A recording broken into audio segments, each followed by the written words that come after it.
Yo, hey everyone, Andrew here, bringing you another video review, and today we're going to be doing an important review, and that will be a Buffy Season 8 issue number 34. Take a look at this comic cover right here. Now, just a warning up front, two warnings. One is there's going to be a lot of spoilers in this video, so if you do not like spoilers, and you want to experience stuff for yourself, like sex, then you shouldn't watch this video, because I'm going to throw down a lot of spoilers. Second thing is, the way I explain what happens in this issue may get confusing, but I'm going to try to explain it the best I can. So with that said, let's get into this issue. Obviously, last issue was the big reveal that everyone knew about, that Twilight was Angel. Now, when explaining this issue, there's a few elements that you got to think about. One is, Angel has these ridiculous superpowers, like Superman. And Buffy also has these ridiculous superpowers like Superman. There's also all these slayers throughout the world now. So those are three important things you gotta think about. Now, when it comes down to this issue, half of it is Buffy and Angel just fucking. Like, it's ridiculously graphic. It's kinda cool, but ridiculously graphic. But that part really doesn't much matter. It's actually Giles and how he explains things happening that matters. So you gotta think things in an evolutionary sense, a scientific sense when it comes down to Buffy for this issue, rather than a mystical sense. See, in the universe, and I'm gonna explain it like Giles did, in the universe there's always balance, between animals or plants or the ecosystem or whatever. If you have too many predators, then the prey goes out and the predators die. If a cheetah's hunting an antelope or whatever, and there's not enough antelope, the cheetah's gonna die. There's no food. And the same thing goes with slaves and vampires. See, despite how numerously outnumbered they are, one slayer versus millions of vampires is the balance of the universe. Because, well, that's just the way it is. You think a million slaves and a million vampires would be the balance, but it's not. It's one slayer and a million vampires. But that's whatever. The case is that there's a balance in the universe. So, what happened is when Buffy shared her powers with the other Slayers, creating this army of Slayers, the universe rewarded her by making her evolve, become better. Because, remember, there's got to be balance.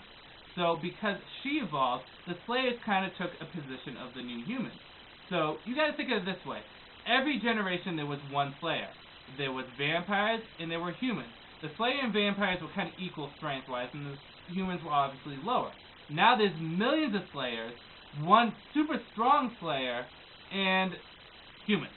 So humans, Giles believes, is going to become extinct, and the new Slayers are going to take the position of the humans, while Buffy fills the role as the most powerful human, which is the Super Slayer, kind of evolving each individual.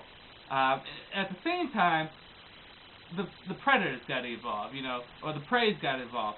So the vampires got to evolve, and the universe chose the best vampire, and Giles said it's not me being biased, they chose Angel. So Angel evolved. So because Buffy shared her power, the universe had to change and evolve with her. And things need to be kept in balance. It's a check and balance kind of thing. There has to be balance in the universe. So that's what the case is, why Angel and Buffy have these ridiculous powers. Is because there has to be that one powerful Slayer. Then the normal people, which I guess will be the new Slayers. And then there has to be the vampires, which are powerful. And I don't see why more vampires haven't become more powerful, but Angel has become more powerful. And those two are important to how things happen. So, to sum things up real quickly so that you understand, there has to be balance in the universe. There's the humans, the Slayer, and the vampire. Because Buffy shared her powers, now we have the humans, the Slayers, and the vampire. So the universe created and upgraded Buffy and kept everything in check. So now we have the humans, the Slayers, Super Slayer, and the vampires, and Super Vampire. So Giles is worried that the humans are going to become extinct and that their void is going to be filled by the Slayers. At least this is the interpretation that I get from it, but it's basically the gist of things. Buffy and Angel fuck so hard that they go into a realm called Twilight Realm. Which I don't know if it's paradise or heaven or whatever, but they go there.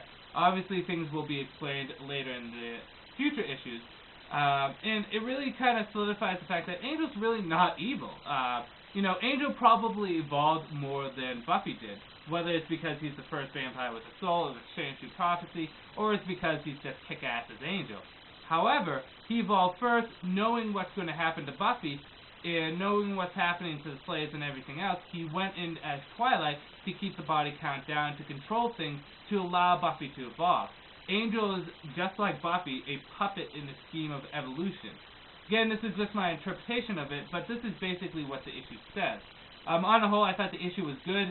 This story arc is actually turning out to be satisfying, unlike the previous few story arcs that we have got. Hopefully everything works out. This kind of ties in with Frey a bit, too, because if Buffy and Angel disappear, and all the slaves disappear, it kind of ties in with Frey. So we'll see how things play out. On the whole, I recommend getting this, okay? So with that said, this is Andrew saying peace out for now.